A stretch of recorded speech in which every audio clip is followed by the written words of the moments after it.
Bon, je trouve pas, donc il faut que j'aille directement sur le...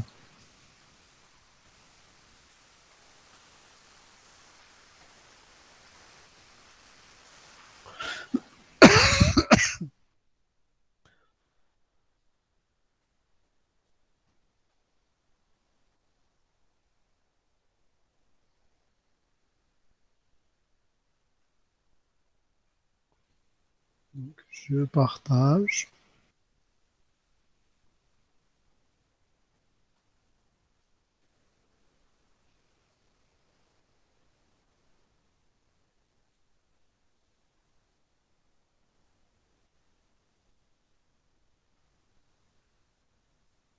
C'est bon, vous voyez mon écran?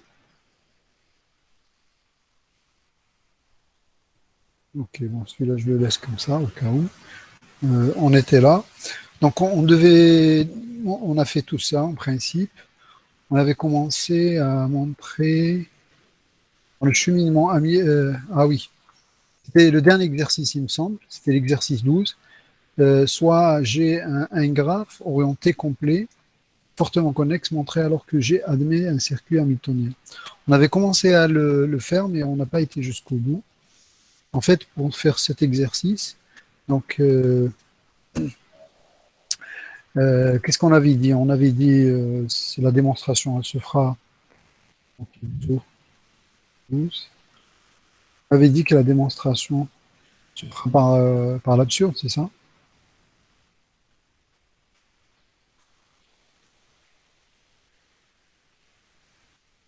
Donc, on suppose que G est un graphe complet et fortement connexe,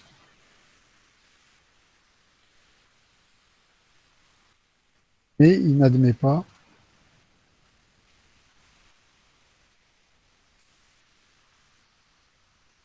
de circuit hamiltonien.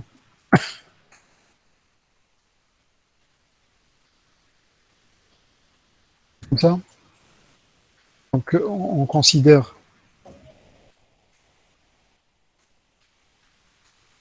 le circuit le plus long, bien sûr élémentaire, hein,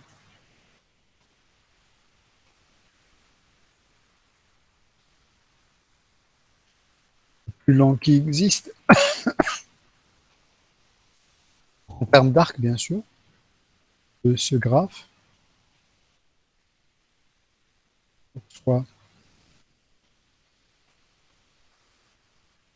C égale, on va dire x0, 1, etc., jusqu'à x, je sais pas, xk ou quelque chose comme ça.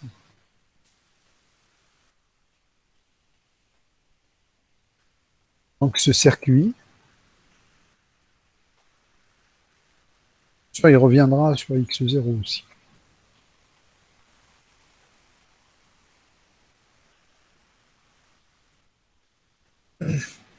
D'accord. J'agrandis un petit peu pour que vous puissiez voir ce que je suis en train d'écrire. Donc, on avait dessiné un petit peu ce truc comme ça à la main, comme ça.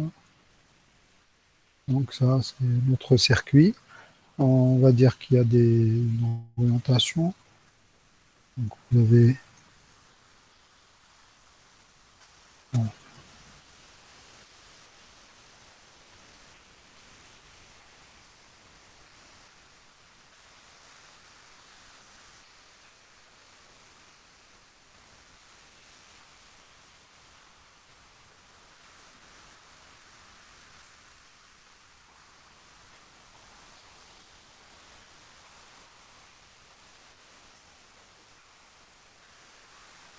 donc c'est celui-là, notre circuit. Bon, on suppose qu'il est. Donc si le graphe n'admet pas de circuit hamiltonien, donc il est de longueur. Il est donc longueur inférieure à n, n'est-ce pas? Donc il existe. au moins un sommet X, un sommet qui n'appartient pas à ce cycle. Ça, vous me suivez là? Vous êtes là? Je vous entends plus, hein? Ok. Donc, qu'est-ce qui va se passer? Donc, s'il existe au moins un sommet qui n'appartient pas à ce graphe, donc, bon, ça dépend. Si c'est un sommet, il y a un certain raisonnement. Et si c'est plusieurs sommets, il y a un autre raisonnement. Donc, tout ce qu'on sait, c'est que dans un graphe qui est fortement connexe, tout cocycle est non vide.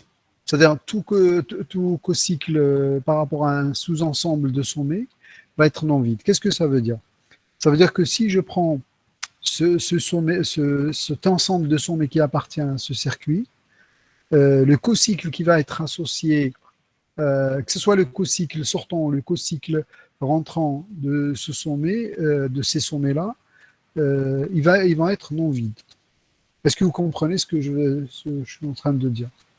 C'est oméga plus, quand j'écris W plus, si on considère bien sûr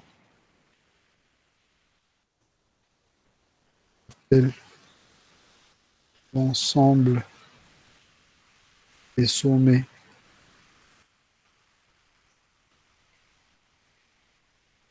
on désigne, on va dire pas désigne A, S, l'ensemble des sommets de C, c'est-à-dire que S est égal à 0, etc. Bon, ce sera ça, hein. C'est un petit collé.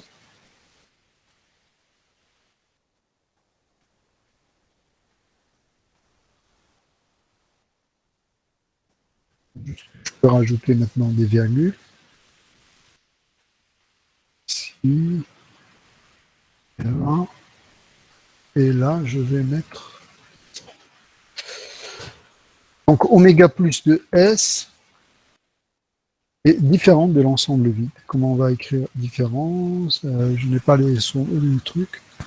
Mais je vais voir si je peux insérer des caractères spéciaux.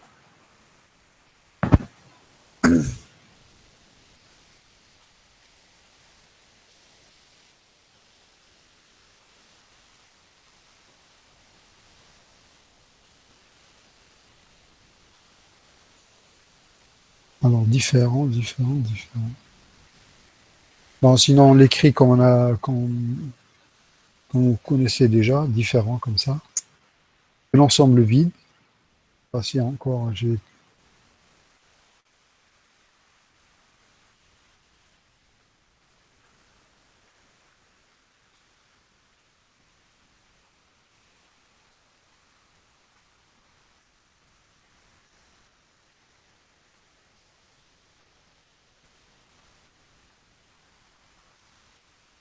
Ben, pour ne pas perdre de temps, donc je vais noter comme ça, c'est tout. D'accord?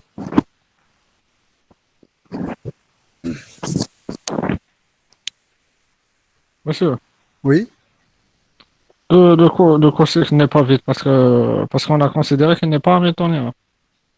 Non. Ça, c'est une proposition, je ne sais pas si on l'a faite ou pas, je ne me rappelle pas, mais qui dit que dans un graphe fortement connexe, si on prend quel que soit le sous-ensemble qu'on va prendre, oméga plus de ce sous-ensemble, S, est différent de l'ensemble vide, et de même que oméga moins aussi, S, il va être aussi différent de l'ensemble vide.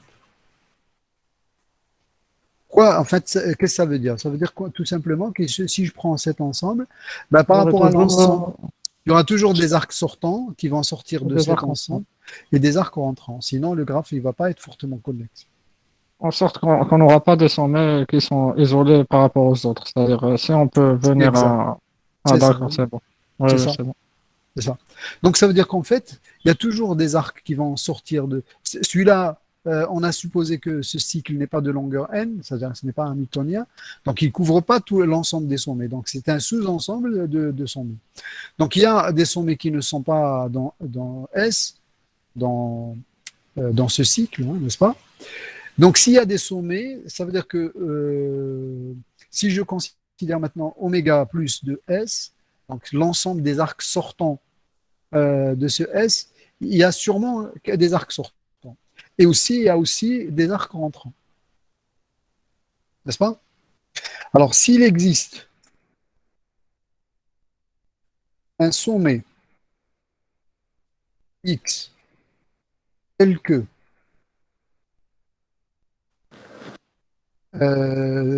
j'ai vous êtes d'accord avec moi, comme le graphe il est complet, ça veut dire qu'il est relié à tous le X est relié à tous les sommets de S aussi, n'est-ce pas?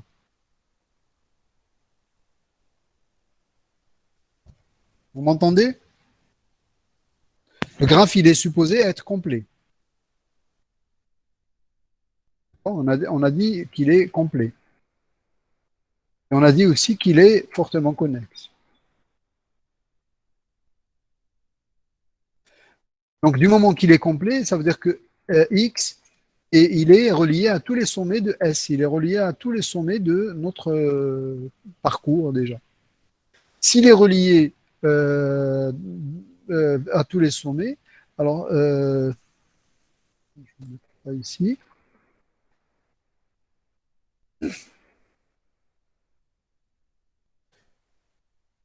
S'il existe un sommet tel que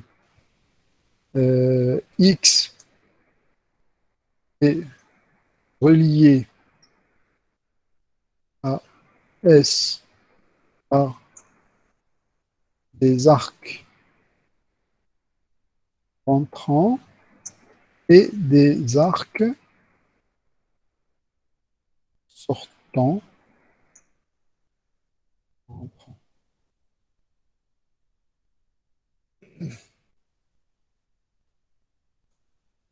Alors, c'est bon, déjà, si vous voyez un peu ce que je veux dire. S'il y a des arcs rentrants et des arcs sortants, bah, il suffit que je trouve le dernier. Donc, ça veut dire que, bon, je vais copier ça. Attendez, je vais juste faire un groupe.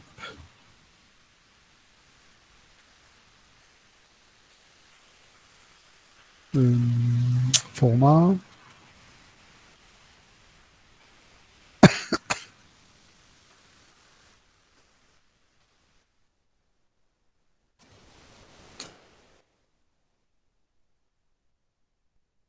Donc, j'ai ici un sommet X.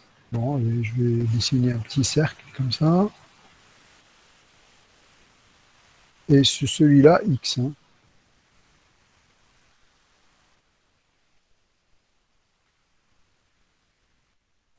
Donc, si j'ai des arcs sortants et d'autres rentrants, ben, il suffit que je trouve, si vous voulez, à un moment donné, j'ai toujours un arc sortant qui vient euh, d'un sommet, si vous voulez, XI, et l'arc rentrant qui va vers un sommet XI plus 1 modulo, bien sûr, K. Donc, ça veut dire que là, je peux déjà, en principe, avoir un circuit qui est plus lent que C. Est-ce que vous me suivez là? Mais c'est pourquoi on n'a pas raisonné par rapport à X? Pourquoi on n'a pas dit que le X, c'est lui qui a son cocycle rentrant et sortant, C'est la même chose. oui, C'est la c'est même chose. différent de vide. Oui, c'est la même chose. Bah, D'accord. écoute, moi, ce qui m'intéresse, c'est que tous les sommets de S sont reliés à X, parce que le graphe, il est complet. Et si ce sommet, il est relié par des arcs rentrants et des arcs sortants, c'est qu'à un moment donné, je vais dire, bon, allez, je vais prendre les sortants, sortants, sortants, et à un moment donné, il y aura un rentrant, n'est-ce pas? Et à un moment donné, je basculerai. Vous êtes d'accord avec moi? Oui, oui. Ben, il suffit que je prenne juste à la succession. C'est-à-dire, allez, je suis en train de prendre les sommets de S. Hein. Donc, tant que c'est rentrant, j'avance. Plutôt sortant de S. Hein. Sortant de S, j'avance, j'avance, j'avance. Dès que je trouve le dernier sortant et donc le suivant, ça va être un rentrant vers un certain sommet. D'accord? Donc, je peux dire que finalement, j'aurais pu finalement passer par X et donc j'obtiendrai un, un circuit euh, élémentaire plus lent que C. C'est bon? Mais c'est les sommets qui nous permettent de faire la sortie et la rentrée. C'est pas forcément, sont pas forcément successifs. Ben, ils ne sont pas successifs, mais attendez. Vous pouvez commencer où vous voulez. À un moment donné, mais tous les sommets sont reliés. N'oubliez pas que tous les sommets de S sont reliés à X. D'accord? Ah oui, oui. D'accord? Donc, commencez où vous voulez, mais commencez par ceux qui sont sortants. Donc, vous avez des sortants, à un moment donné, vous êtes obligé de rencontrer un qui est rentrant, n'est-ce pas? Ah, Parce qu'il y donc en a des rentrants. ouais. Parce qu'il y en a des rentrants. Oui, Parce oui. qu'il y a- D'accord? Mais en fait, je suis en train de parcourir les sommets de S dans l'ordre X0, X1, etc. Mais je ne vais pas commencer nécessairement par X0, je peux commencer par X0.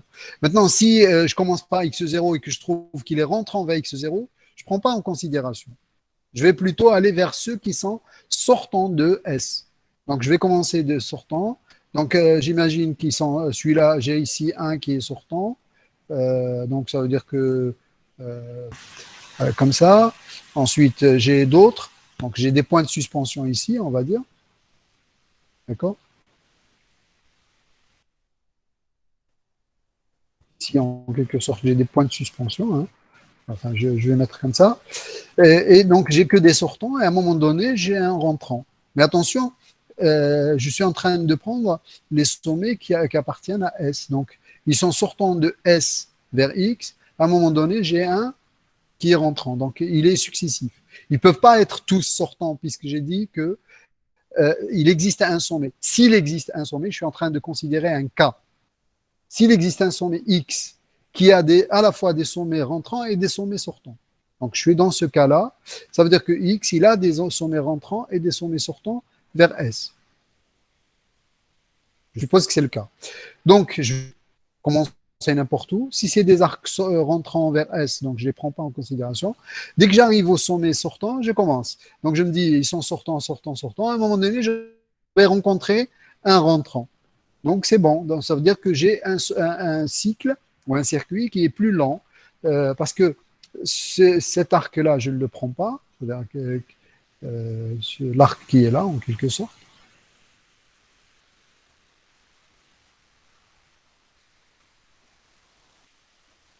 Mais je prends ces deux-là. C'est-à-dire je prends l'arc. Ici, j'ai en quelque sorte un sommet hein, et un autre sommet ici.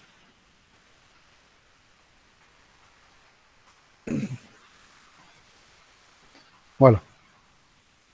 Donc, j'ai un arc sortant de ce sommet. Enfin, on va dire que c'est XI. Et qui va vers x, ensuite xi plus 1. Donc si je note ici,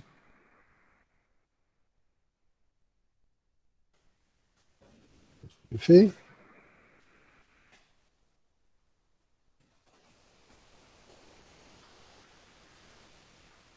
Bon, celui-là, c'est xi.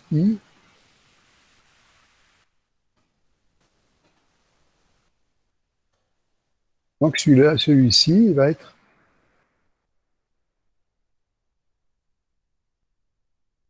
Je ne sais pas où est-ce que ça va mener comme ça. Il ne le laisse pas. Bon, il faut que je mette sinon une zone de texte, puis c'est tout. Donc ici, c'est xi plus 1.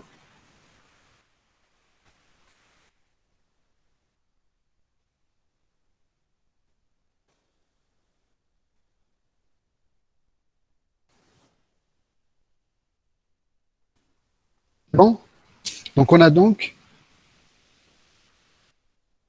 un circuit plus lent que C en contradiction. D'accord? Maintenant, deuxième cas, on va dire ici c'est 1.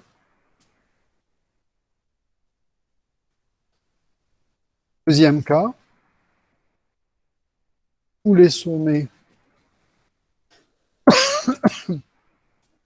sont qui n'appartiennent pas, bien sûr, qui n'appartiennent pas à S sont soit sortants, reliés.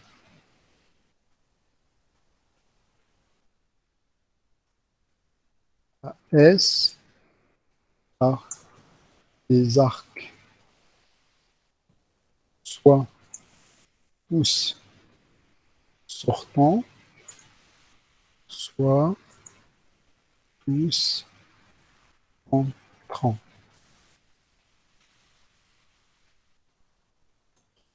Ça veut dire. Bon, d'abord, s'il y a qu'un seul, imaginez qu'il n'y ait qu'un seul sommet ici.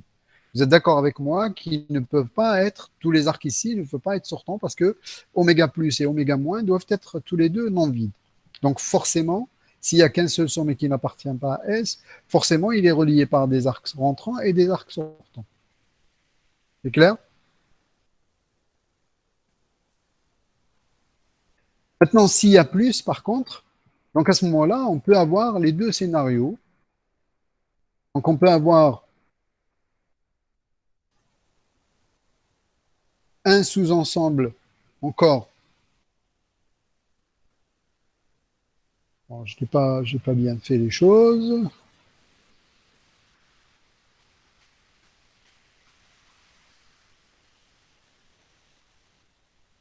Comme ça, et un autre sous-ensemble.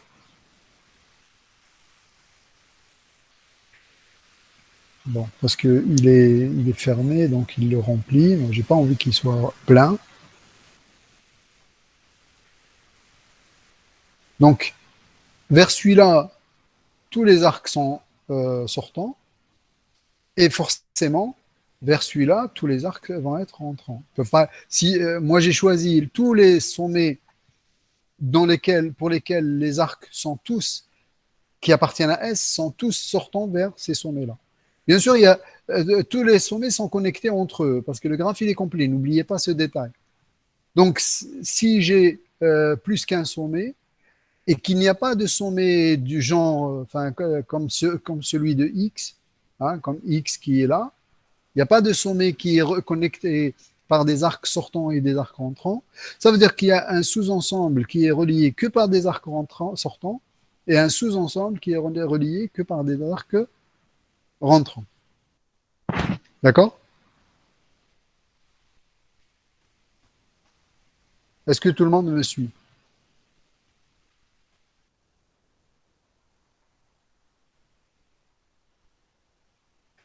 Maintenant, qu'est-ce que je peux dire de ces deux sous-ensembles?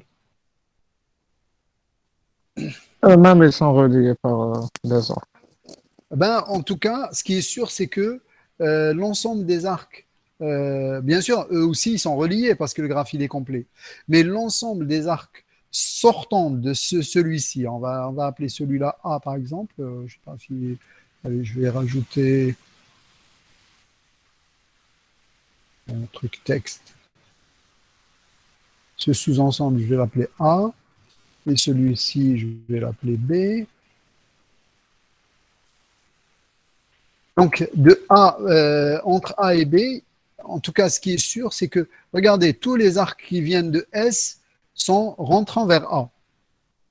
Mais la même proposition, elle tient encore pour A, c'est-à-dire oméga plus de S et non vide. Donc, ça veut dire qu'il doit y avoir forcément des arcs sortants de A. D'accord? Et où est-ce qu'ils vont aller ces arcs sortants? Ils vont aller vers B, puisqu'on a supposé que tous les arcs qui relient S vers A, ah, ici c'est S, hein.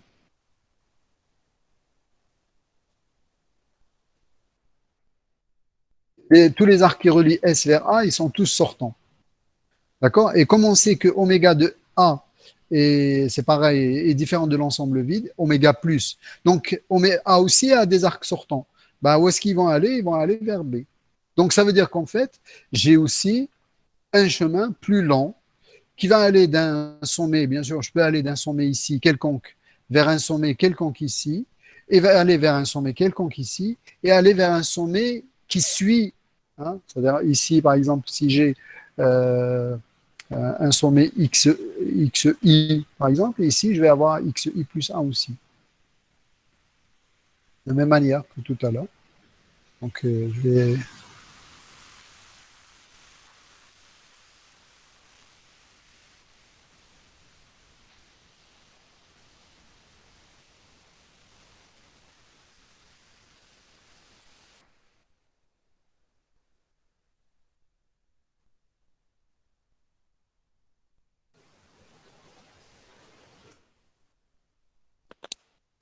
Si on avait un sommet, un sommet qui n'est pas de S, et on a un arc sortant et entrant, on revient au scénario 1, c'est ce qu'on vient de démontrer.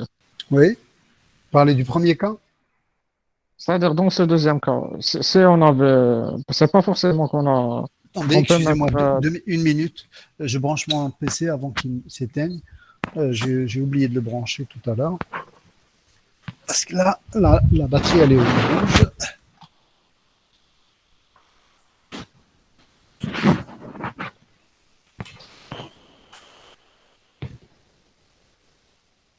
C'est bon, je vous écoute. Redites-moi votre question. je dis ça, c'est un scénario qui n'est pas valable toujours pour le deuxième scénario. On peut pas toujours mettre deux parties, une partie où on a que des sommets, que des arcs sortants vers des sommets, et un autre où on a que des entrants, des rentrants. Vous avez le En premier vrai, scénario. Vous savez le premier scénario. S'il existe un sommet qui a à la fois des arcs rentrants et des arcs sortants, c'est bon. On a trouvé trouvé la contradiction. Maintenant, s'il n'existe pas de sommet X qui vérifie cette propriété-là, ça veut dire quoi? Ça veut dire que tous les sommets, soit ils sont rentrant vers S, soit ils sont tous sortants vers S. Ils sont reliés que par des arcs sortants, soit. D'accord? Parce que s'il existe un sommet comme le premier cas, bah ça y est, c'est bon, on a réglé le problème. Dans le justement, c'est ce que je deuxième, voulais dire. Ouais. Si il existait dans un le- sommet, on revient au premier cas. exact. S'il n'existe pas, c'est-à-dire dans le deuxième cas, s'il n'existe pas de sommet qui a à la fois des arcs rentrants et des arcs sortants, bah, ça veut dire quoi? Ça veut dire que tous les sommets, soit ils ont que des arcs rentrants, soit ils ont que des arcs sortants vers S. Donc, toujours, on pourra faire cette partition. Si on n'est pas dans le premier cas, forcément, on C'est ça. peut. Bah, D'accord, c'est bon. maintenant, bien sûr, il ne peut pas y avoir que des arcs sortants et pas d'arcs rentrants. C'est-à-dire, on ne peut pas avoir que A et pas B. Oui, C'est parce clair. que par Parce hypothèse, que on avait dit que le euh, cocycle est différent. Plus et moins différent de vide. c'est ça, différent de vide. Le graphe étant complet, il est fortement connexe. Donc, forcément, il y a toujours vers S, il y a obligatoirement des sommets rentrants, et plutôt des arcs rentrants et des arcs sortants. Ça, c'est clair, c'est obligatoire. Donc, on a nécessairement des arcs sortants vers un certain ensemble et des arcs rentrants vers un autre ensemble. Maintenant, je raisonne aussi par rapport à A. Donc, A aussi, ben, par rapport à S, elle n'a que des arcs rentrants. A a que des arcs rentrants vers A.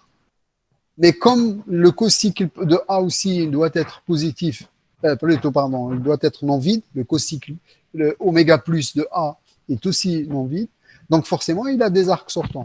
Ben, ces arcs sortants, ils ne peuvent pas être dans S, donc forcément, ils vont aller vers B.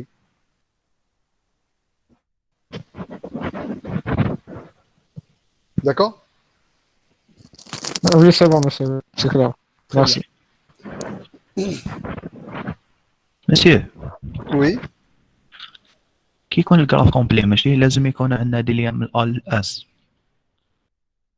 Donc, il y a des liens, mais sauf que ils sont, S est relié à A, mais sauf que tous les arcs qui vont de S, qui relient S vers A, sortant de S vers A. C'est une hypothèse pour le deuxième cas. Enfin, si vous voulez, il est complet. داكور ماشي D'accord? Il y a tous les sommets تما de ماشي كيما S, تاع le premier cas. Parce que si on avait des arcs rentrants et sortants, ben, on revient au premier cas. وي ماشي دونك سي با لا ميم شوز مع نون اورينتي. Ah non, non, c'est pas ici, c'est orienté. داكور ماشي.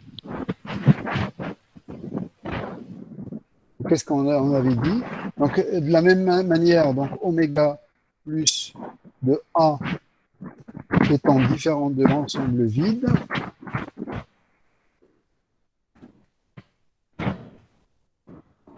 donc il y a au moins un arc reliant. Alors, il y a des arcs, on va dire. Hein. Il n'est pas nécessaire. Bon. Au moins un arc reliant un sommet de A vers un sommet de B. On va l'appeler celui-là un sommet X vers un sommet Y de B. Donc on aura donc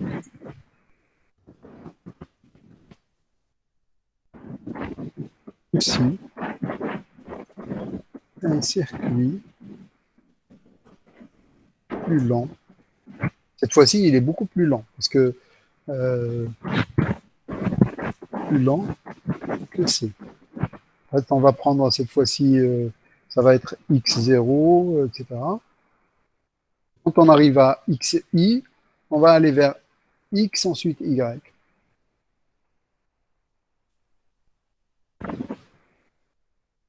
petit peu plus haut. Il ne devrait pas y avoir de virgule.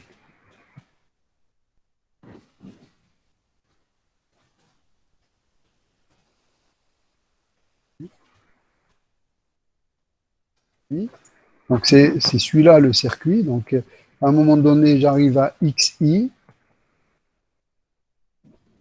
Ensuite, je vais vers x. Ensuite y. Ensuite xi plus 1. Et je vais encore avoir 3 points de suspension.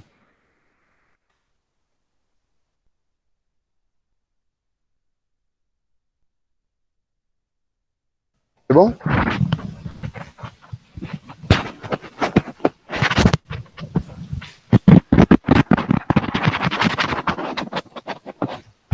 En fait, ici, on n'a pas besoin de dire que c'est xi plus 1. Hein, c'est-à-dire, on peut aller de n'importe où puisque tous les sommets sont reliés à A et tous les sommets sont reliés à B.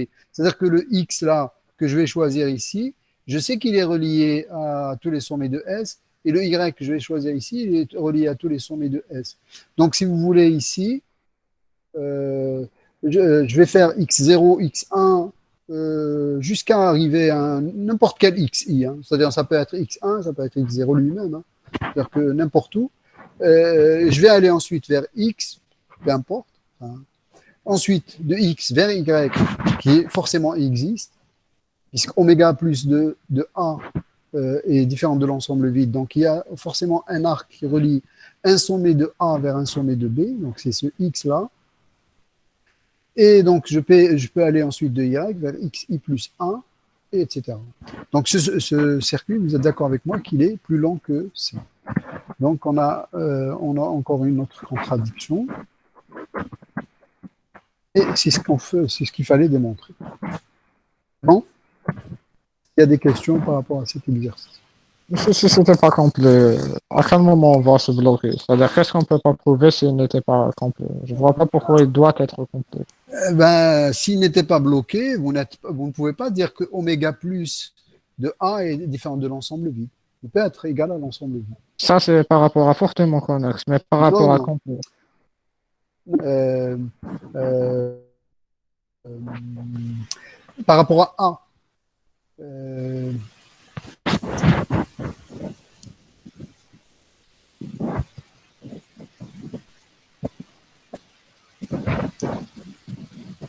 votre question, oui, bon, elle m'interpelle. Par rapport à complet.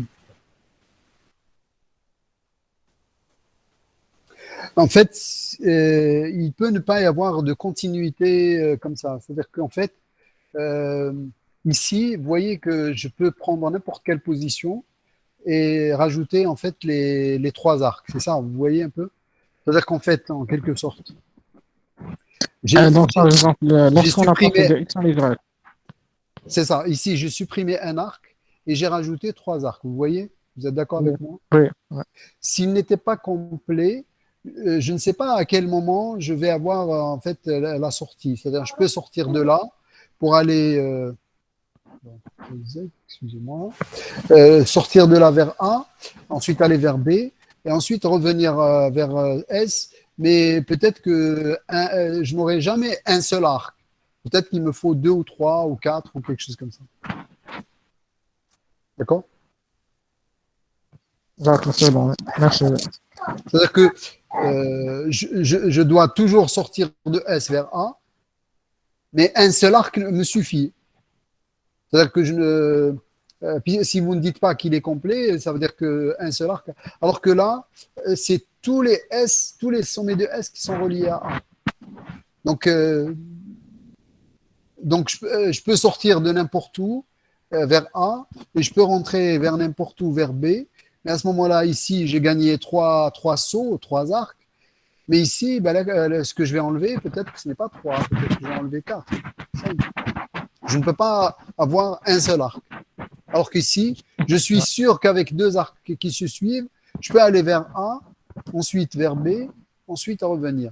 Mais en enlevant seulement un arc, parce que je n'ai pas besoin de. D'accord? Parce qu'il est complet. D'accord, ouais, ouais. Voilà. Monsieur, Oui, complet non orienté. oui. orienté, mais انت chaque arc عنده un arc sortant لقى les autres.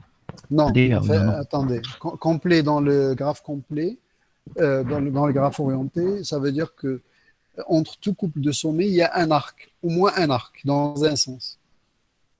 Pas nécessairement dans les deux sens. Mais il y a au moins un Ah, arc dans d'accord, un monsieur. sens. D'accord? En Ok, fait, on ok, dit, monsieur, merci. s'il n'y a pas de XY, il doit y avoir YX. Ok, ok, merci, monsieur. D'accord? Donc, je sauvegarde ça, CTRL S. Donc, corriger. News. Série 2, n'est-ce pas?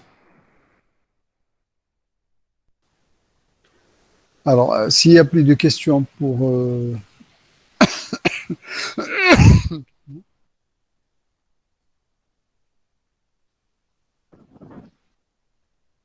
S'il n'y a plus de questions par rapport à cet exercice, on a terminé donc la série numéro 2, on passe à la troisième.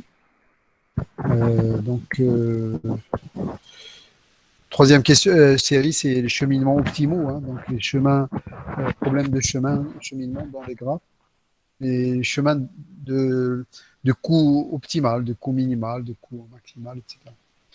Donc il y a combien d'exercices ici? Il y en a deux, trois.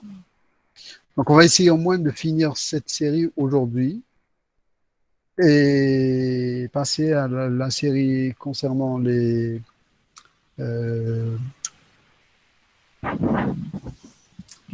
l'ordonnancement, l'ordonnancement pour la prochaine et peut-être aussi les arbres. Donc le premier exercice, bon, c'est quelque chose d'assez simple, considérant le graphe suivant. Donc vous avez un graphe avec des évaluations sur sur les arcs, donc des poids. Donc on nous demande de déterminer le niveau de ce graphe et ensuite donner les longueurs de chemin minimaux reliant le sommet A aux autres sommets du graphe. Donc ici, ça veut dire qu'on vous suggère en quelque sorte l'algorithme de... Oui, Bellman. Bellman. Bellman. Exact. Donc oui, il y a quelqu'un d'autre qui voulait intervenir? Là, non. Je vous laisse 5 minutes pour essayer de faire l'exercice. Est-ce que vous voulez bien? Comme ça, je ne vous donne pas directement la solution.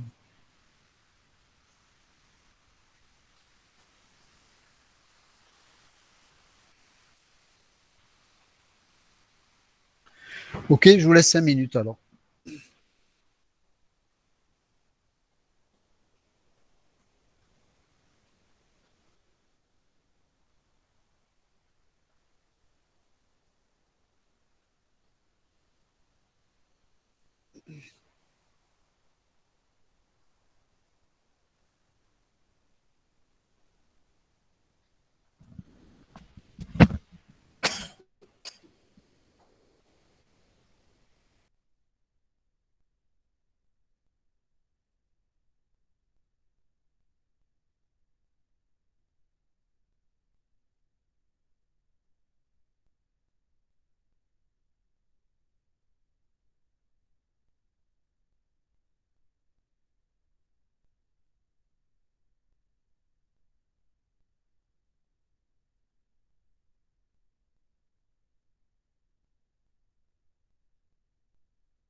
On reprend, c'est bon?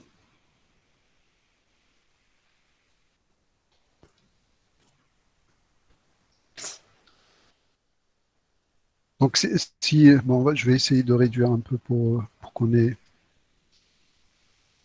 à la fois. Voilà, c'est bon. Donc, série.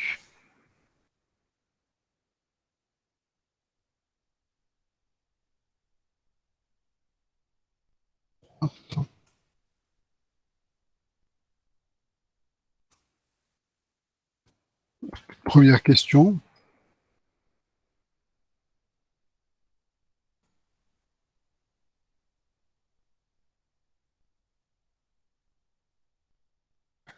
On a N0.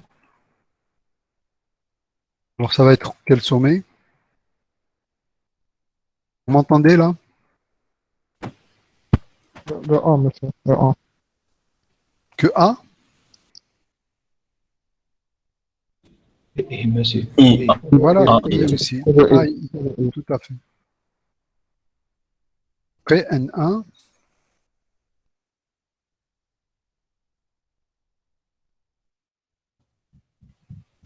H et G. H et G. G, A. N2,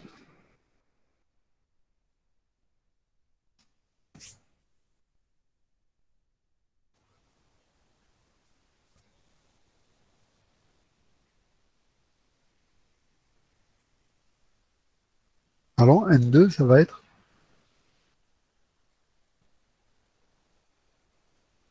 F, E, oui, et c'est bon.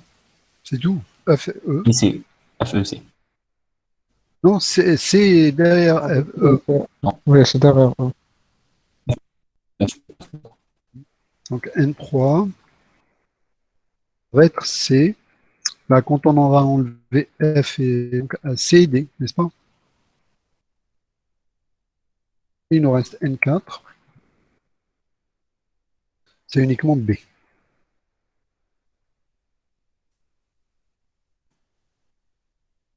C'est bon?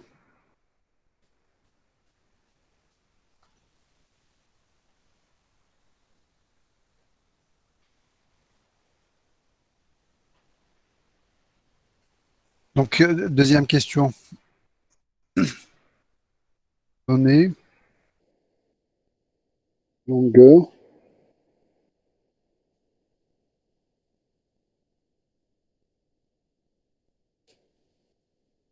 chemin minimaux, reliant A vers tous les autres sommets.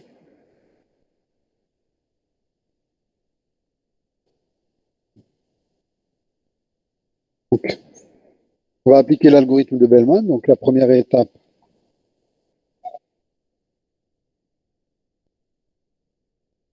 Numéroté d'après l'ordre topologique.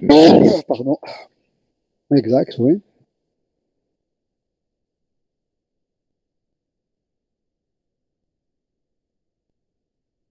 Sommet, selon la numérotation topologique, oui.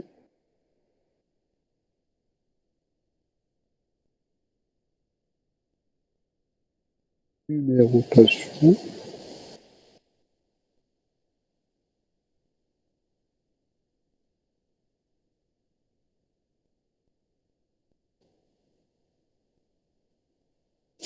Donc on aura ceux qui vont être numérotés en premier, c'est A et I, n'est-ce pas? Donc ça va être, je ne sais pas si je peux, attendez, je vais trouver juste le point doc.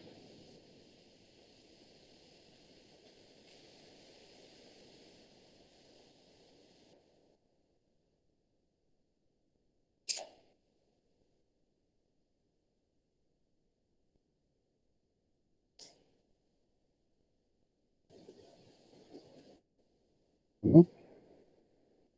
Donc celui-ci, ça va être x0 par exemple. On va voir si ça va rentrer Sinon, on sera obligé de réduire un peu la taille. Non, ça ne rentre pas. Voilà. Vous arrivez à voir comme ça?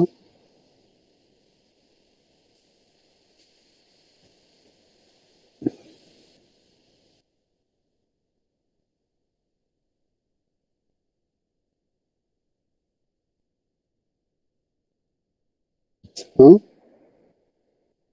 Et bon, c'est ceux de deuxième niveau. Ah, en numéro selon le niveau. Donc A, ça va être X0, I, c'est X1. Ensuite, H et G. Donc la même chose. Donc ça va être X2 ici.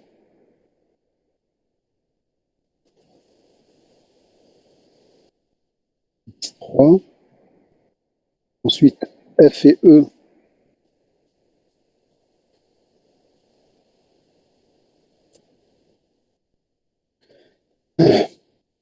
X4.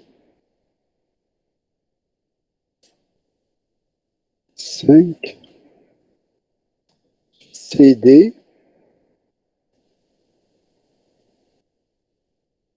Donc X6.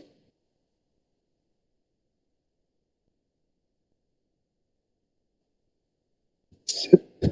Et enfin ici, ça va être X8. C'est bon comme ça? Vous arrivez à voir les numéros chez vous? En tout cas, je vous enverrai le premier, enfin le PDF de ce document. Voilà la nouvelle numérotation. Donc, première étape faite. Donc, deuxième étape, on va commencer l'algorithme. Donc, l'algorithme, la première chose, c'est que pi de x0. Bon, je ne sais pas si je peux avoir le pi.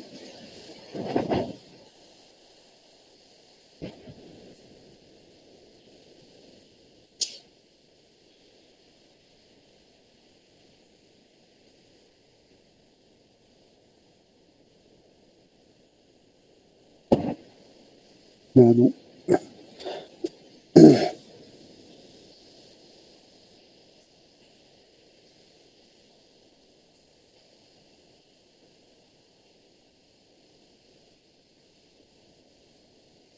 Voilà.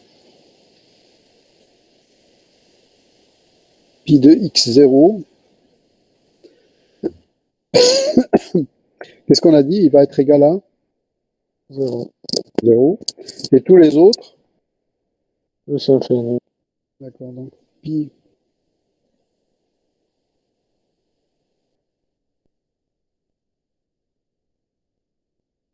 Celui-là, c'est de le mettre en indice. C. De x1 égale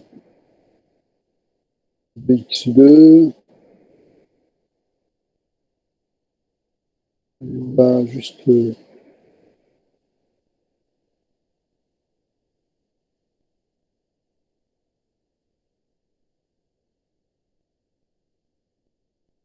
prendre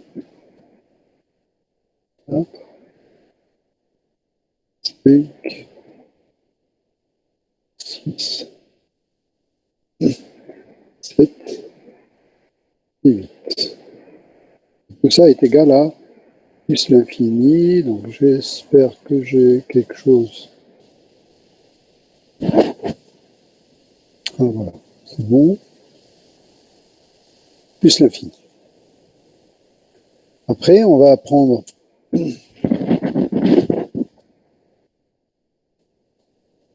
comme on va prendre pi de x1, c'est ça, on va essayer de faire la mise à jour.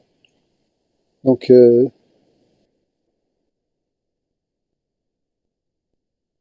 CTRL-C, CTRL-V ici, va être égal au minimum entre lui-même, pi de x1, et ses prédécesseurs, pi de ses prédécesseurs plus la distance. Et comme il n'a pas de prédécesseur, donc il y aura pas de changement, n'est-ce pas? Donc il va être égal à plus l'infini toujours.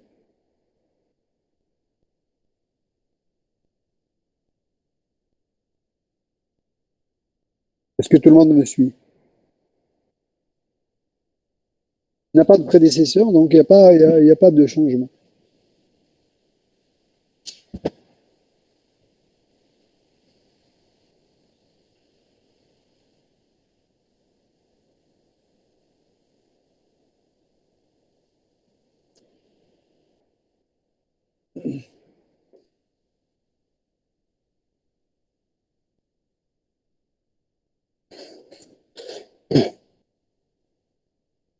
Pi de x2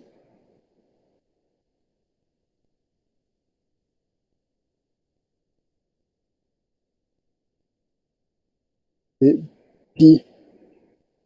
Quels sont les prédécesseurs de x2? C'est x0, x1, n'est-ce pas?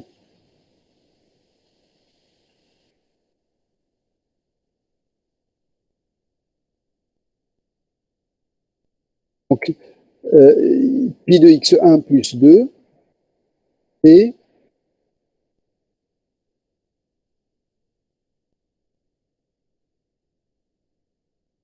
pi de x0 plus 1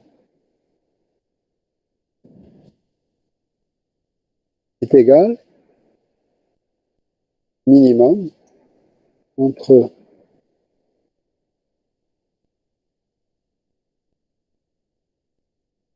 relevé, enfin plus l'infini, pi de x2, pour l'instant c'est toujours plus l'infini, pi de x1 plus 2, c'est toujours plus l'infini, n'est-ce pas?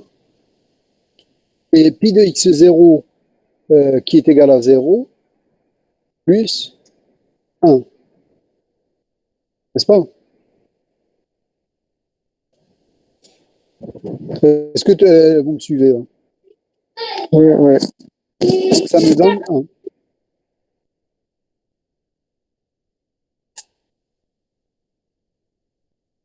De la même manière, donc on va calculer pi de x3.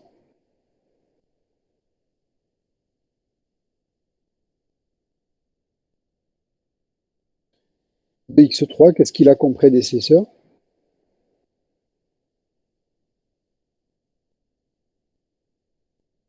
x1. Que x1. Donc, pi de x3 ici. Donc, qu'est-ce qu'on va trouver finalement? Ça va être toujours plus l'infini, n'est-ce pas? Parce que pi de x1 est égal à plus l'infini, et pi de x3 est égal à plus l'infini, donc on va retomber sur plus l'infini encore.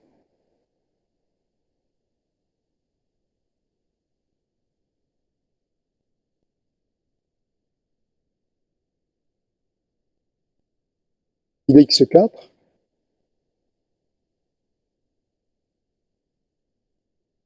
Ici. 4 ici. Alors, qu'est-ce qu'il a comme prédécesseur x4? Ben, il a x2 et x3. Donc, ça va être x2, combien?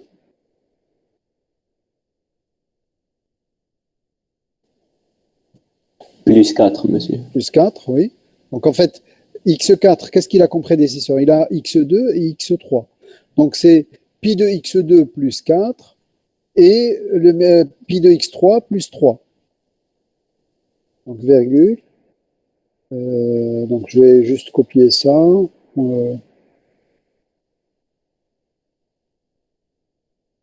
Donc, plus 3. Et ici, pi de x3. Mais on a trouvé que pi de x3 est égal à plus l'infini. Pi de x4, pour l'instant, c'est plus l'infini. Par contre, pi de x2, on a trouvé que c'était égal à 1. Donc, ça nous donne, finalement, donc ça nous donne 1 plus 4, ça nous donne 5, n'est-ce pas? Vous arrivez à me suivre, là? Donc, on a trouvé que pi de x2 est égal à 1. On a déjà calculé ça, pi de x2. Voilà, c'est 1. Donc c'est 1 plus 4 et plus l'infini plus 3. Bah, ça nous donnera toujours plus l'infini. Donc le minimum, c'est 1 plus 4 qui nous donne 5.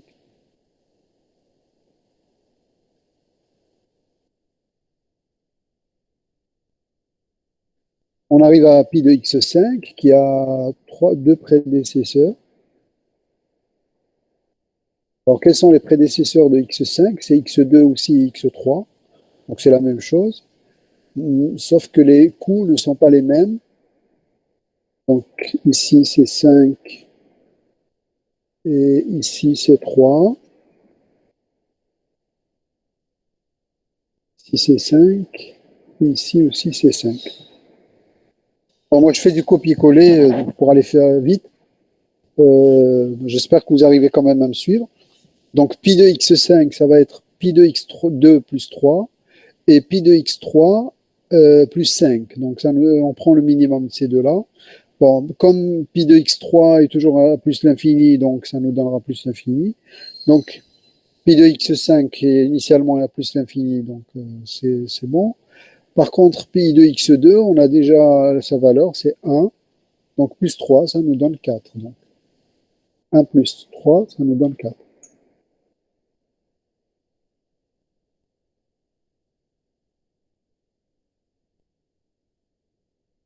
Je fais du copier. Alors on arrive à 6. 6, il a x2 comme prédécesseur et x5. Donc x2 d'un côté et x5 ici. Alors les poids de x2, il y a 5, de x5, il y a 3. Donc on inverse ici. Ici c'est 3, ici c'est 5.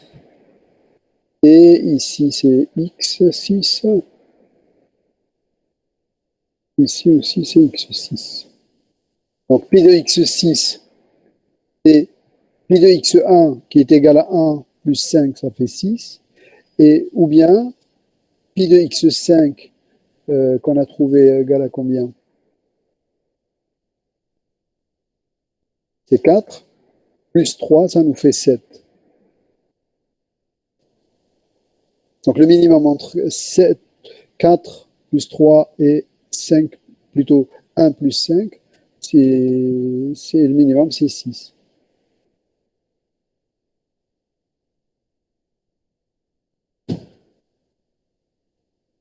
D'accord? Bon, si vous voulez que je détaille un peu, cette fois-ci, c'est le minimum entre plus l'infini ici.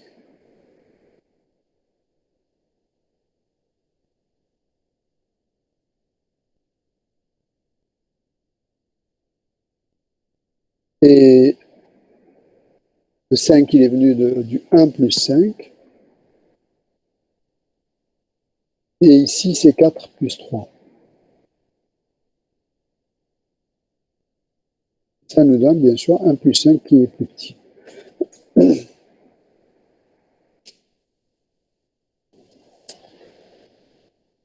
La même chose pour x7. Donc x7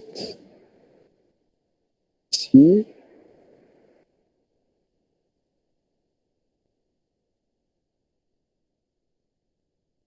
En principe, on n'a pas besoin de rajouter ça. Hein. Je me suis un peu trompé. En Bellman, on n'a pas besoin de... C'est plutôt dans Dijkstra qu'il y a ça.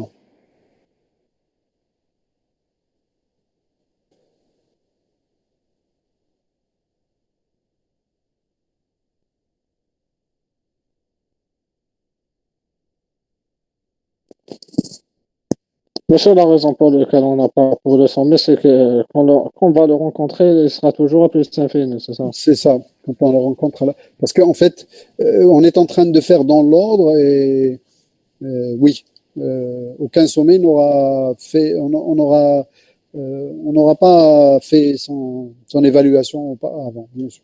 C'est ce que vous avez dit. Enfin, on trouvera toujours plus l'infini, effectivement. D'accord. Donc, pi de 7, 7, il est précédé par qui? Alors, par x4 et x5. Donc ici, ça va être x4. Et ici, c'est x5. Et de x4, on rajoute 1. Et de x5, on rajoute 2.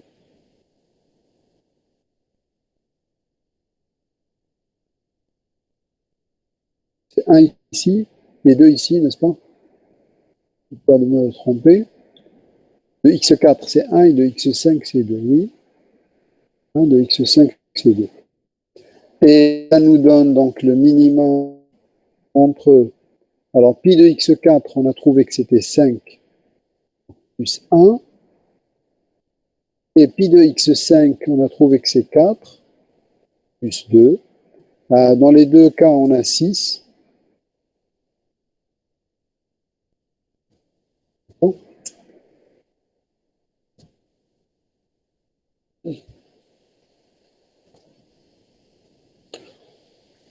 Et en dernier, donc pi de x8. Monsieur, Oui.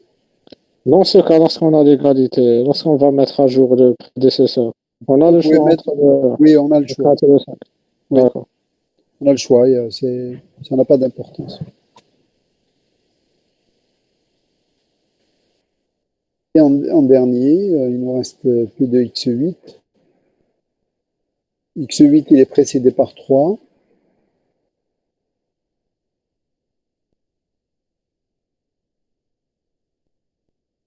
Alors, c'est quoi les 3? Donc, x8 il est précédé par x6, x4, x7.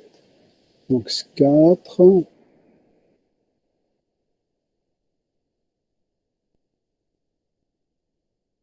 4,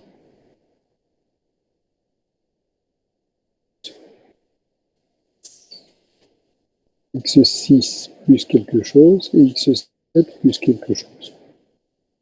Alors, de 4, j'ai 1, de x6, c'est 2, et de x7, c'est 4. 1, 2, 4. 1, et 2, et ici, c'est 4.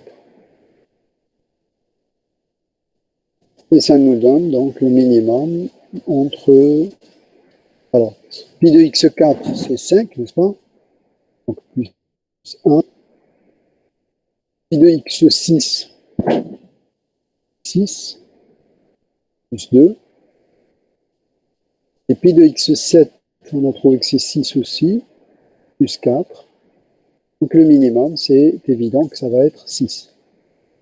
C'est bon?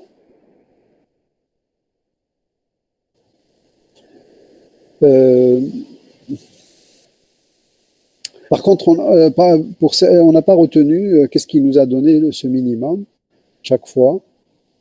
Donc, je suis obligé de remonter un petit peu. Donc, pour x0, c'est plus l'infini, il n'y a rien à faire. x1, il n'y a rien à faire. Pour x2, on a obtenu 1, et donc on l'a obtenu grâce, donc on appelait ça opt égal à x0, n'est-ce pas? C'est-à-dire qu'en fait, on est passé par x0.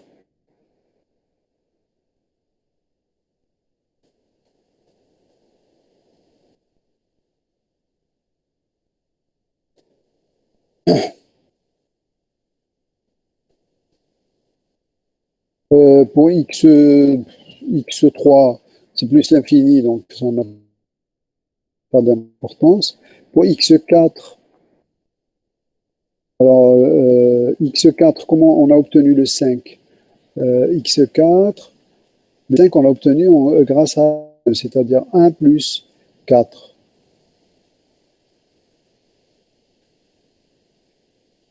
D'accord?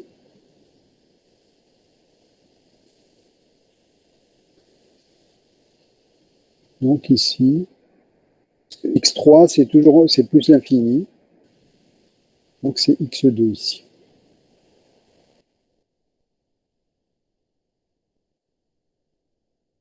C'est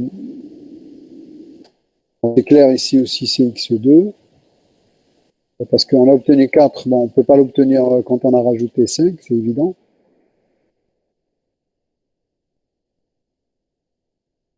Alors, le 6, on l'a obtenu grâce à x2. On enlève juste ça.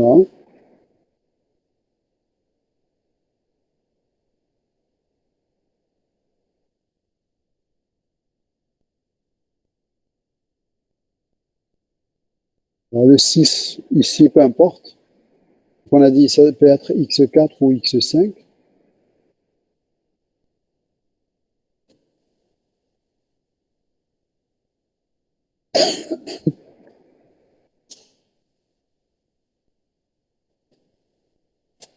Ici, par contre, c'est x4.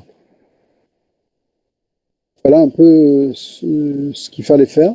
Bon, on peut faire ça à l'aide d'un tableau, c'est un peu plus rapide peut-être. Si vous voulez, au moins une fois avec cette histoire de tableau. Donc,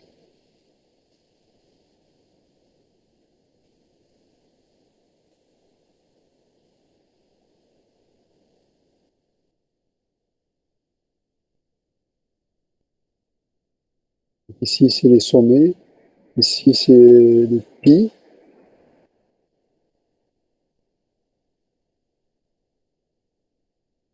Ici, le l'opt. Ici, ça va être x0. Bon, je crois qu'il faut ajouter une. J'ai mis 8 alors qu'il fallait. Si je peux faire comme ça.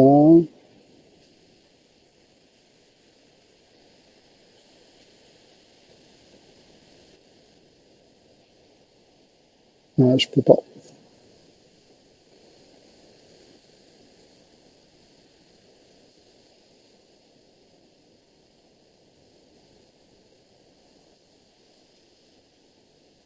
Non, non, ça marche pas comme ça.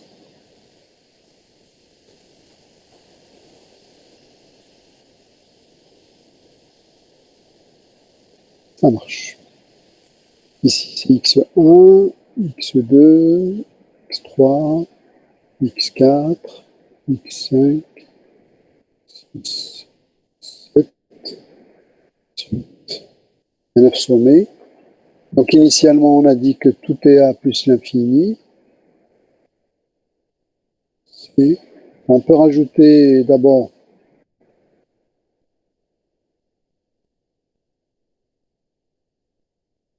une colonne au-dessus, une ligne au-dessus.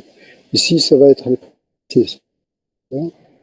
Donc x0, c'est vide. X1 aussi, c'est vide. X2, qu'est-ce qu'il a comme prédécesseur? X0, X1.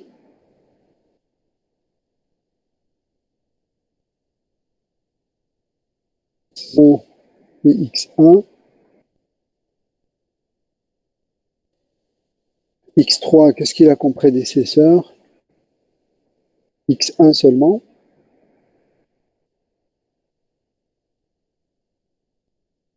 X4, qu'est-ce qu'il a comme prédécesseur?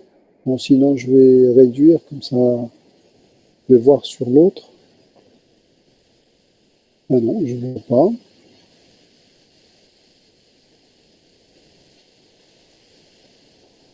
Non, c'est pas ça.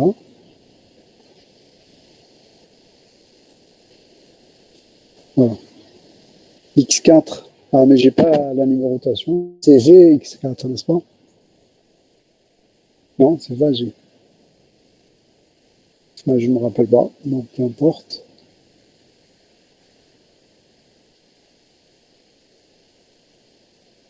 Donc je suis obligé de remonter ici parce que l'alimentation 4, c'est X2, X3.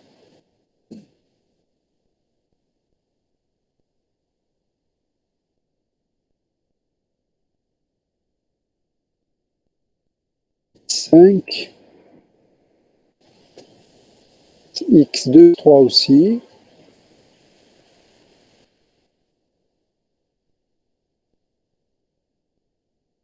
X6, X2, X5.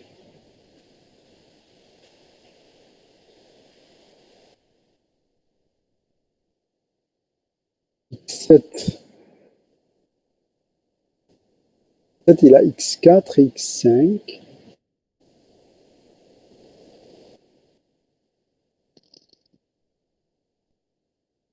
Et x8 par x9. Là, il a 3 sommets, donc on a dit que c'est x5, x4, x5, C'est pour x6, le dernier sommet. 4, 6, 7. Entre x4 et x8, le point c'est 5, c'est pas 1. Ah, d'accord, je vais voir. 4, 6, 7, 100.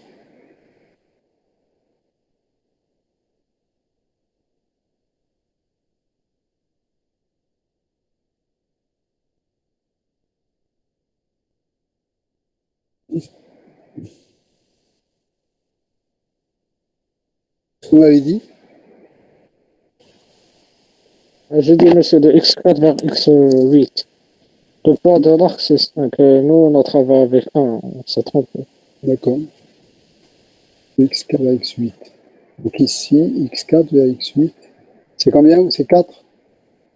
C'est plus 5, selon le D'accord. graphe.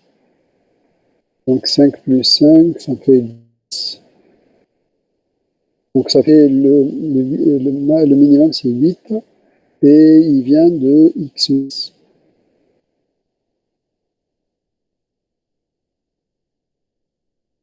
Oui, vous avez raison, d'accord. C'est bon. Donc on a tout ce qu'il faut ici. Donc le pi initialement, ça va être plus l'infini partout.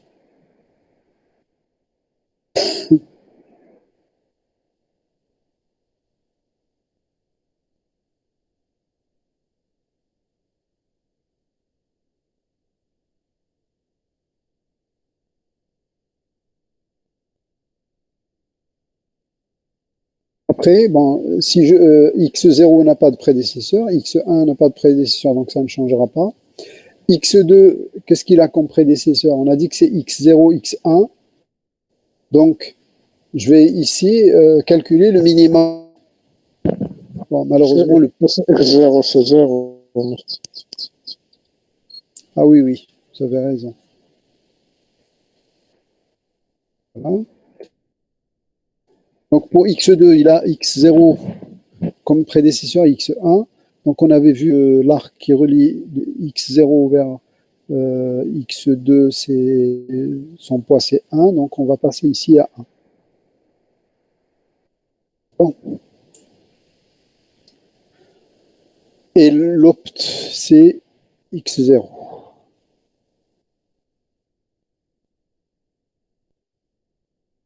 Pour pour x3, donc, il a un seul prédécesseur, x3, donc ça restera plus l'infini.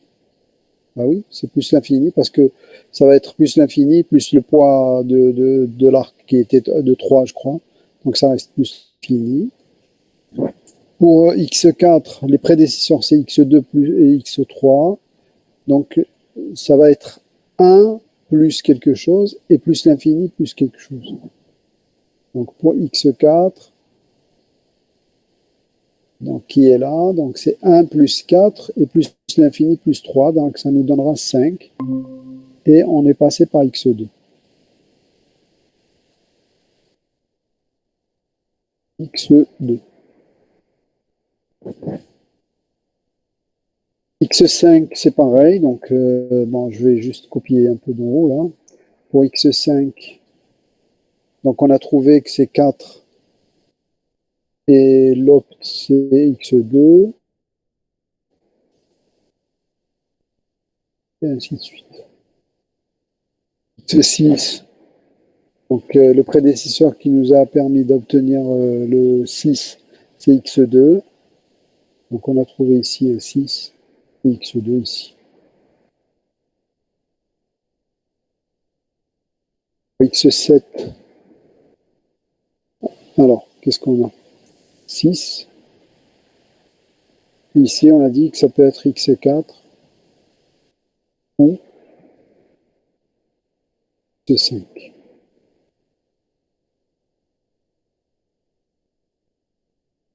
Juste pour ne pas avoir beaucoup d'espace.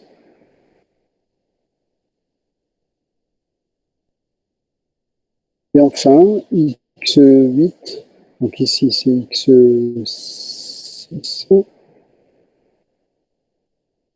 et ça nous a donné 8. 8, pardon.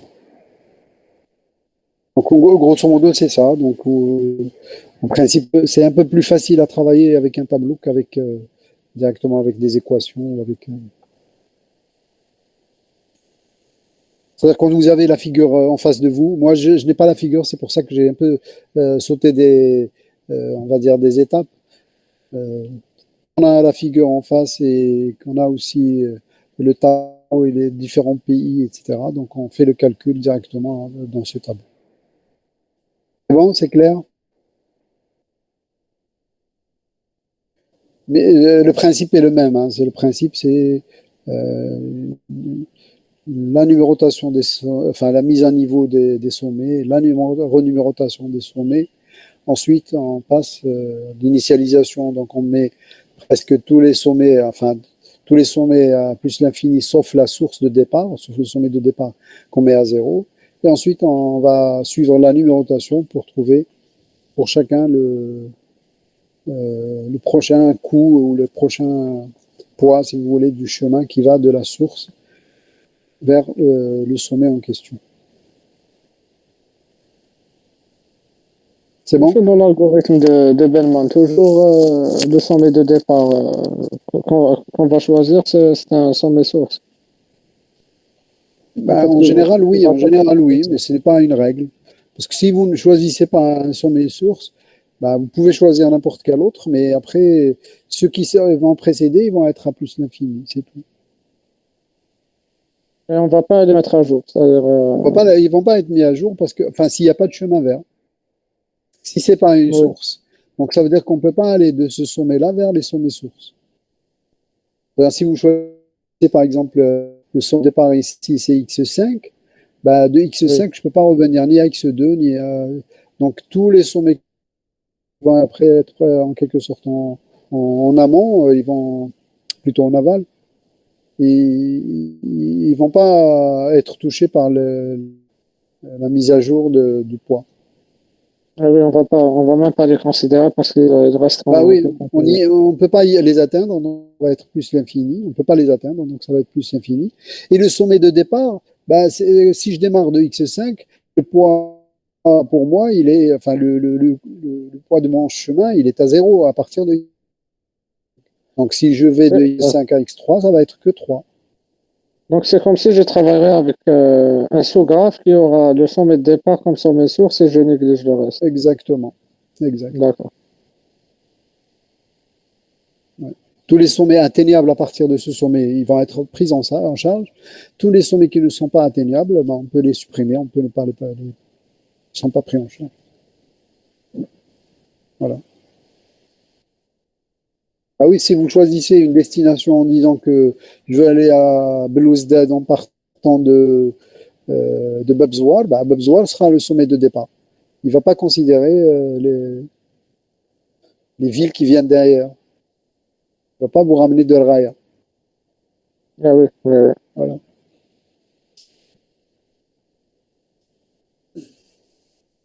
C'est bon? S'il n'y a pas de questions, on passe à l'exercice 2.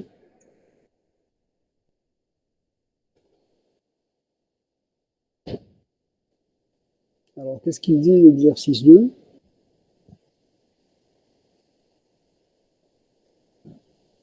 Si l'algorithme de Dijkstra permettant de déterminer les plus courts chemins issus d'un sommet donné S vers tous les autres sommets dans un graphe orienté G égale à 1, soit l'algorithme. Pour tout arc U, etc., on utilise la notation J appartient au successeur de I, et si IJ est le poids de l'arc IJ, d'accord? L'algorithme de Dijkstra, on obtient à la fin dans DI le poids du chemin optimal issu du sommet vers le sommet I et dans opt de I, le prédécesseur de I dans le chemin optimal. On définit la fiabilité comme une mesure de probabilité sur les arcs. On associe à tout arc IJ une valeur RIJ comprise entre 0 et 1 et qui représente la probabilité que l'arc soit opérationnel. Donc ici, en fait, on a un problème de fiabilité. C'est quelque chose qui est étudié dans un autre module en master. Donc on définit la fiabilité d'un chemin comme étant, dans un graphe bien sûr, comme étant le produit des fiabilités des arcs sur le chemin. On veut déterminer le chemin de fiabilité maximale dans un graphe orienté partant d'un sommet S. Donc si vous avez un réseau, on va dire informatique, on peut assimiler cette fiabilité, c'est par exemple à la probabilité de perte ou quelque chose comme ça sur ce réseau, ou à la probabilité de panne, probabilité de rupture, etc. Donc c'est en quelque sorte, bon ici ils disent que c'est la probabilité que l'arc soit opérationnel. Donc c'est 1 moins la probabilité de panne, d'accord? Qu'il soit opérationnel, ça veut dire qu'il n'est pas en panne. Donc ça, c'est la négation. Ça veut dire que, en général, dans les probabilités, la négation, c'est 1 moins la probabilité de l'autre assertion, quoi. Donc on veut déterminer le chemin maximal dans un graphe orienté partant d'un sommet S. Alors on nous demande de réécrire l'algorithme extra en apportant les modifications nécessaires pour résoudre le problème. Donc vous avez un problème ici, enfin un algorithme en haut. Comment on peut le réécrire pour le transformer en un algorithme qui calcule la fiabilité maximale?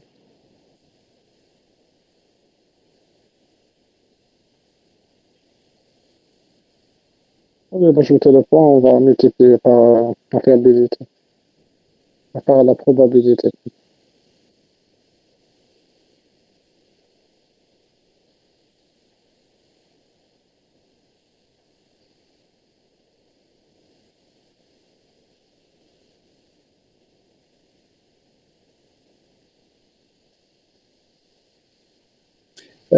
Il y a des changements à faire au niveau de l'initialisation, il y a des changements à faire, enfin au niveau des initialisations, il y a des changements à faire aussi dans ce que vous avez dit, L'expression de calcul.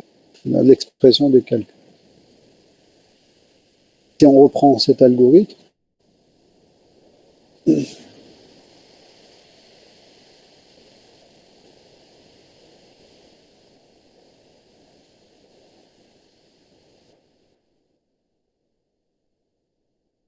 Dijkstra,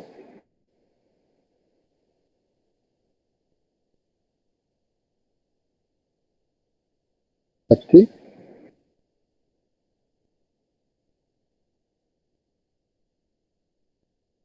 début,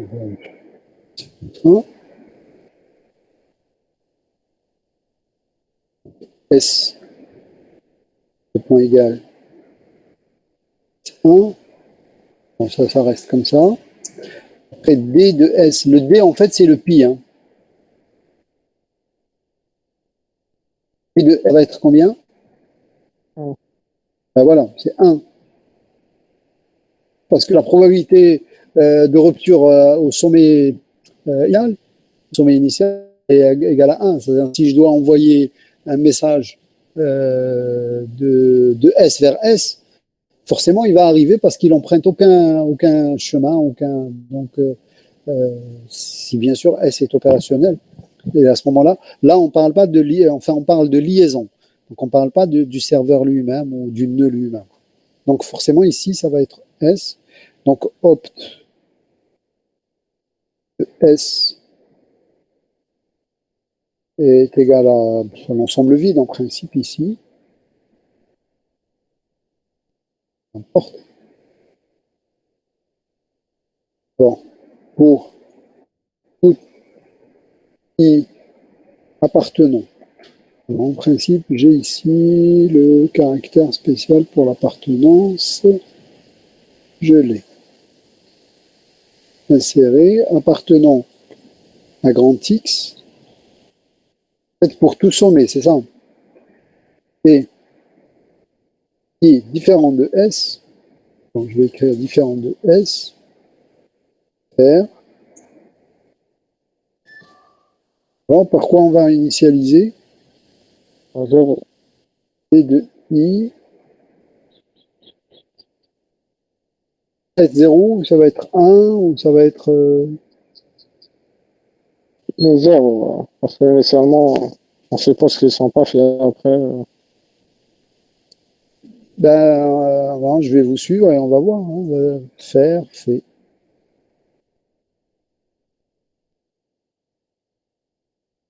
Après, donc, cardinal de S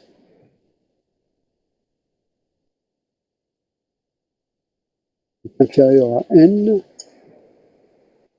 R.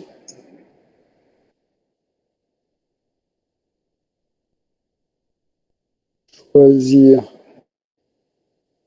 un sommet. Alors, on aura un problème. Oui,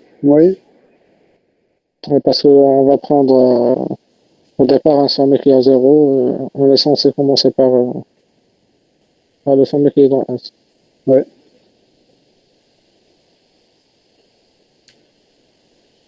On peut inverser les choses, monsieur. Donc, au lieu de prendre qui a le min, on prend qui a le max. On doit prendre le max, en fait. Oui, c'est ça. Parce que sinon, on commencera pas par le sommet X0. Oui. On doit prendre le max, parce qu'en fait, on Oui. est en train de calculer le chemin de coût maximal ou de fiabilité maximale. Oui, oui. Bon, je ne sais pas si j'ai n'appartenant pas.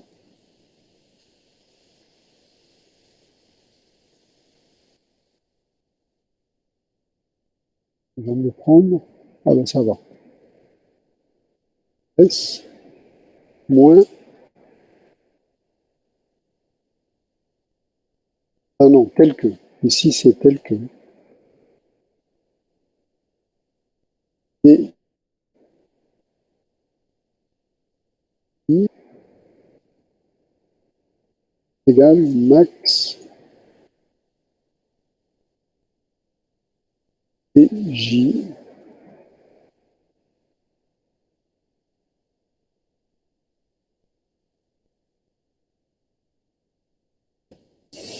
J n'appartenant pas à S.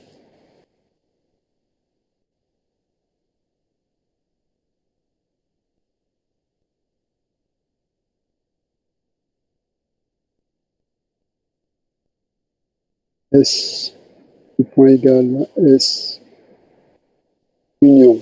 Bon, on va mettre un U, I.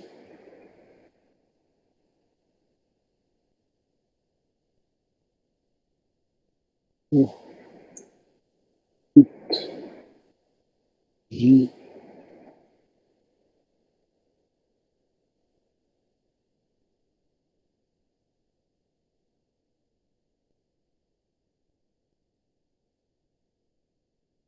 Successeur I, R, si et de J. On va mettre supérieur. Oui. Oui. En fait, quand est-ce qu'on fait la mise à jour? Ah, ici, c'est la mise à jour. Donc, C'est notre fiabilité. Oui. C'est la fiabilité, c'est pas. ben non, ici, on maximise. Donc, normalement, on va... Non, je veux dire la fiabilité calculée. Ce qu'on va calculer est supérieur de ce qu'on a. Ouais. Donc, c'est dans le savoir. D'accord, bon, c'est D de J est supérieur à D de I multiplié, n'est-ce pas, par C de IJ. On peut l'appeler autrement, c'est-à-dire ici, c'est R, je crois. R, IJ. C'est pourquoi on a initialisé SAX1. Pourquoi c'est pas de vide? Euh, euh, S, c'est... En fait, Pas prendre les techniques de près le sommet. Pardon, une seconde, juste...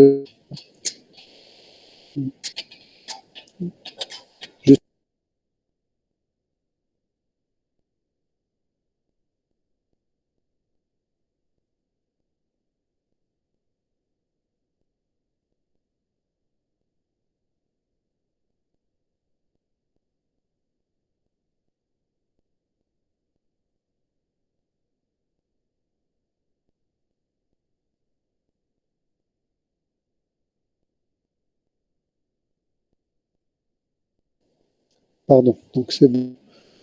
Qu'est-ce qu'on disait? Votre question, c'était pourquoi on a initialisé grand S. En fait, c'est ici grand S égale à x1. Et non pas le vide initialement. Parce que comme ça, lorsqu'on va entrer dans la boucle, on va pas prendre x1. Normalement, initialement, on commence par x1. C'est lui qui a le min. Plutôt qu'il y a le max, la valeur maximale.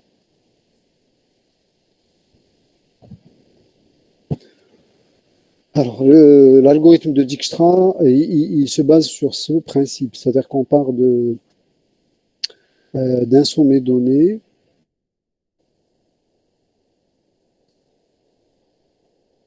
On le met dans S, et tous les autres sont en dehors de S. Et après, au fur et à mesure, on introduit des sommets dans S. C'est parce que nous, l'algorithme écrit dans le cours, on a raisonné d'une façon différente. On a pris le S qui est égal à tous les sommets, et au lieu d'augmenter S, on a enlevé à chaque fois un élément de S, jusqu'à S devient vide. C'est-à-dire, si on raisonne de la même façon, mais en augmentant le S, on doit initialiser le S à vide.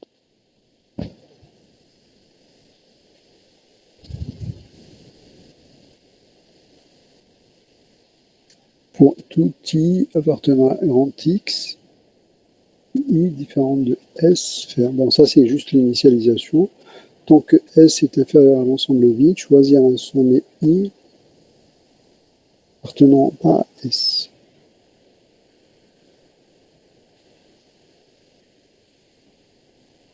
Oui, vous avez raison. Vous avez raison. Ici, c'est l'ensemble vide. Il y a une petite erreur dans l'énoncé. Ok, d'accord. Parce que sinon, le choisir I n'appartenant pas à S, on ne va pas choisir en fait celui qu'on a initialisé à 1. Exactement, oui, c'est ça. On ne va pas le choisir et donc on ne va pas mettre ses successeurs à jour. Ouais. Voilà. Oui. Alors, le problème, c'est maintenant, si DIJ est inférieur à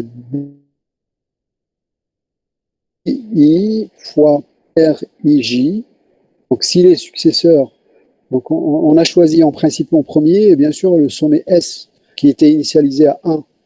Pardon. Et donc, on va avoir, enfin, pour le I, on avait un 1 ici. Donc, il y aura une mise à jour au lieu de 0. Donc, c'est bon. Donc, alors, la même chose, juste qu'on change le test par l'affectation. CTRL-C, CTRL-V, et on va mettre ici 2 points égales. N'est-ce pas? Et Oui. toujours dans le alors, opt de J est égal à I. Parce qu'en fait, on est passé par I. Ben, c'est tout. Donc, fait.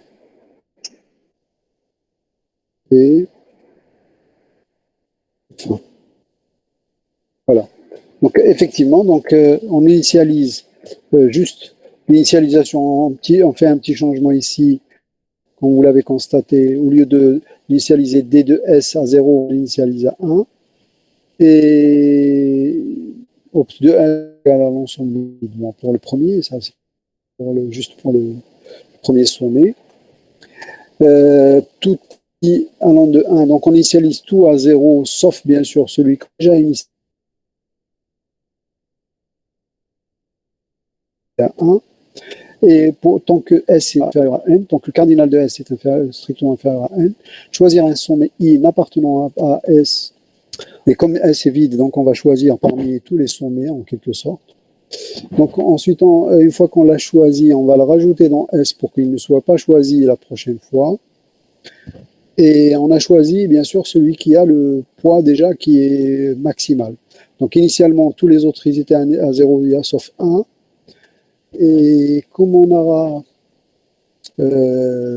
aura celui-là qui a le 1, donc c'est celui-là qui va être multiplié par RIJ pour calculer en quelque sorte la fiabilité pour ses successeurs seulement. Donc pour tous les successeurs de I, on va calculer et ainsi de suite. Et on va faire ça de manière cyclique jusqu'à la fin. Donc voilà un peu les modifications qu'il fallait faire pour retransformer l'algorithme de Dijkstra de telle sorte à ce qu'il calcule plutôt la fiabilité au lieu de calculer le chemin de coût minimal ou de coût maximal. C'est clair? C'est bon? Oui, c'est bon, ça va. Très bien. Donc la deuxième question, donc à partir de là, une fois qu'on a réécrit, on nous dit appliquer l'algorithme de Dijkstra modifié sur le graphe avec tout ça, donc bon, c'est pas la peine. Montrer qu'en employant les logarithmes, on peut ramener le problème de chemin de fiabilité maximale à celui des plus courts chemins.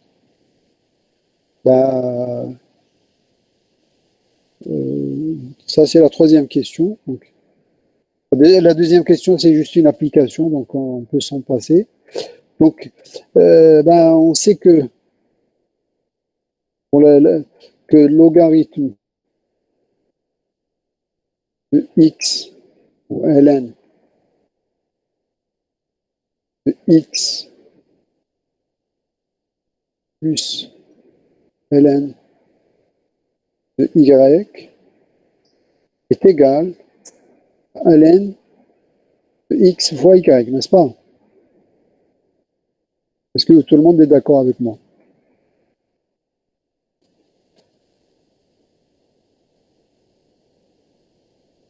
D'accord? Donc, en fait, ce qui va se passer, c'est que au lieu d'utiliser les fiabilités qui sont données ici, c'est-à-dire 0,6, 0,4, etc., on va appliquer directement l'algorithme, plutôt le logarithme par rapport à 0,6, le logarithme de 0,5, 4, etc. C'est-à-dire qu'on remplace les coûts, donc en remplaçant les fiabilités par leur logarithme, on peut utiliser, donc au lieu de faire les produits, on va utiliser les sommes, on peut utiliser donc l'algorithme de Dijkstra.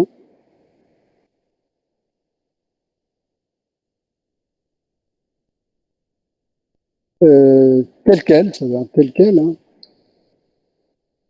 tel qu'il est. Je ne sais pas comment.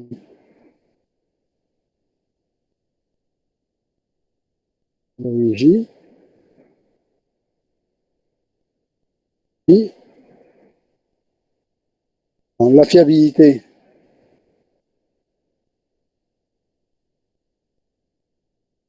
Pour chaque chemin. Est obtenu. Puisque au début, on devait faire des produits ou des sommes, mais si on applique l'algorithme, plutôt le logarithme, pardon, pour les points, au lieu de faire des produits, on peut faire des sommes directement. D'accord? Et pour le chemin, la fiabilité pour chaque chemin est obtenue élevant en appliquant l'exponentiel. Appliquant l'exponentiel. D'accord? Parce que j'applique la fonction inverse pour retomber sur la fiabilité en elle-même. Parce que de toute façon, appliquer le logarithme pour des valeurs qui sont inférieures à 1, vous allez obtenir des valeurs qui sont négatives. Donc vous allez appliquer l'algorithme de Dijkstra de maximisation, hein, Oui. Mais ici, on va dire maximisation.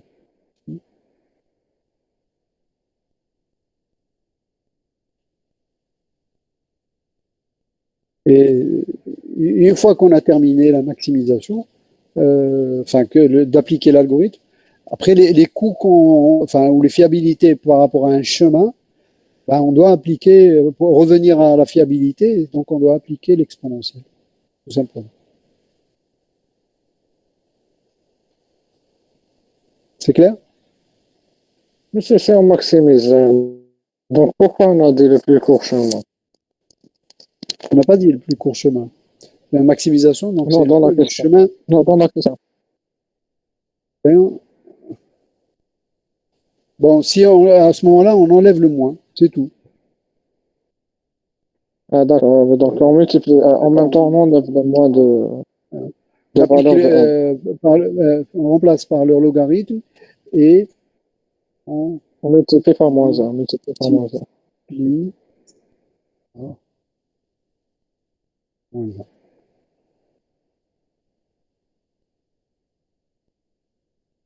Exact.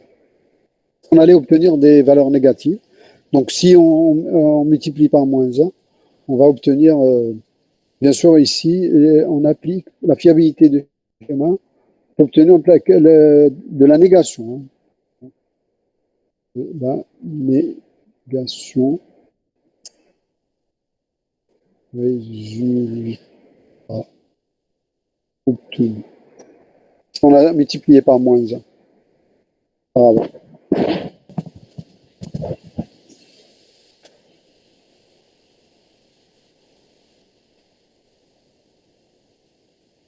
C'est bon?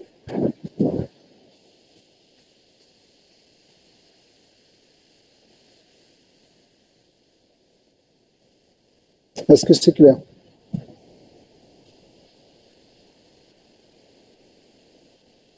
Oui.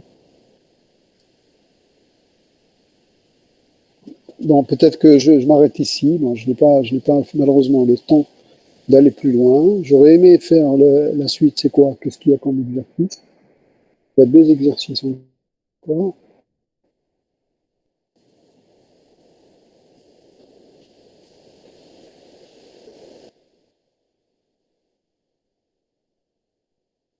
Bon, on reviendra dessus la semaine prochaine.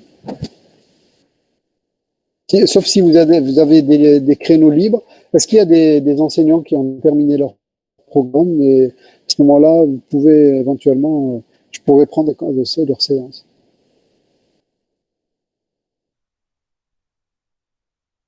Est-ce qu'il y a des enseignants qui ont libéré? Descanser, monsieur, non.